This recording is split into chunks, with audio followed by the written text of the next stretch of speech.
Bonjour mes frères, bonjour mes sœurs, que le Seigneur vous encourage en cette journée, vous qui l'avez déjà débuté, que le Seigneur vous accorde peut-être cette respiration aussi, à l'écoute de sa parole. J'aimerais lire avec vous Éphésiens 6, 19. Quant à vous, maîtres, agissez de même à l'égard de vos serviteurs. Abstenez-vous de menaces, sachant que leur maître est le vôtre, est dans les cieux et que devant lui, il n'y a pas de considération de personne, pas de préférence entre les personnes. Ce verset clôt tout cet enseignement de l'apôtre sur les relations qui impliquent la soumission. Cela a commencé au verset 21 du chapitre 5.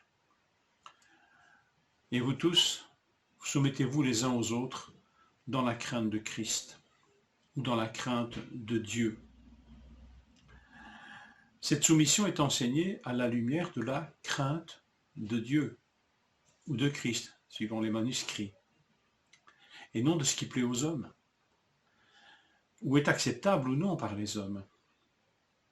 Ces soumissions, ces relations d'autorité-soumission se vivent à la lumière de la crainte, du respect de Christ et de Dieu.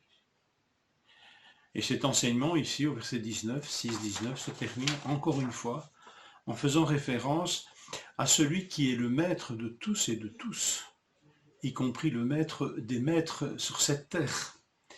Comme leurs serviteurs, ils ont aussi, eux, un maître qui est au-dessus d'eux.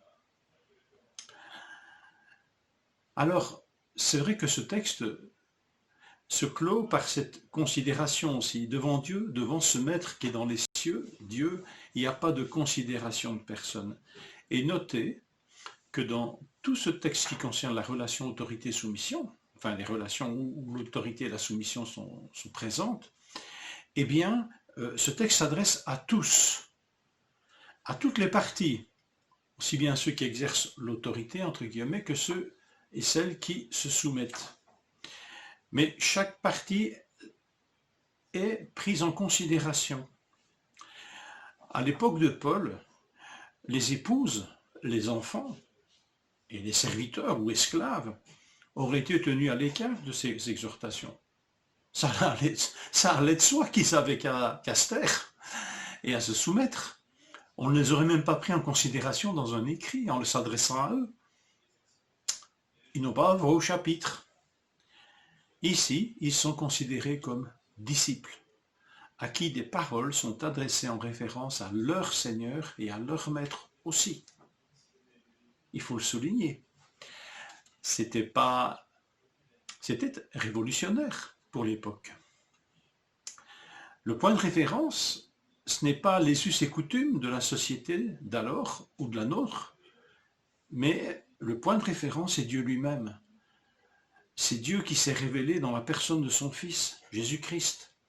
La référence pour les relations conjugales, par exemple, c'est Christ et l'Église, et pas le droit romain ou le droit grec ou le droit juif. Pour les relations parents-enfants, la référence est le premier commandement de la parole de Dieu, assorti d'une promesse « Honore ton père et ta mère ». La référence est « éduquez-les, les enfants », comme le Seigneur nous éduque, en vous inspirant de ses conseils pour les avertir et les reprendre, élevez-les dans une discipline aimante que le Seigneur puisse approuver. C'est la traduction ici de Parole vivante qui nous dit cela. Point de référence, c'est Dieu lui-même, tant pour les parents que pour les enfants. Et pour les relations maître-esclave, maître-serviteur, puisqu'on pouvait être serviteur et être un homme libre, mais on pouvait être serviteur et esclave. Donc les relations maître-serviteur, la référence est Christ, dont nous sommes serviteurs et qui est le maître de tous, du serviteur comme du maître. Notre préoccupation est de faire la volonté de Dieu et non de plaire aux hommes. C'est là le moteur de notre activité en tant que disciples de Christ. Tous et toutes, époux, épouses, enfants, parents, serviteurs, maîtres, sommes appelés à la même dignité de serviteurs et de servantes du Seigneur. Il n'y a pas d'acception de personne devant Dieu. Et pour les serviteurs et les servantes du Seigneur, de Christ, de Dieu, l'autorité et la soumission sont les serviteurs de l'amour et du respect. Amour et respect au cœur de cet enseignement.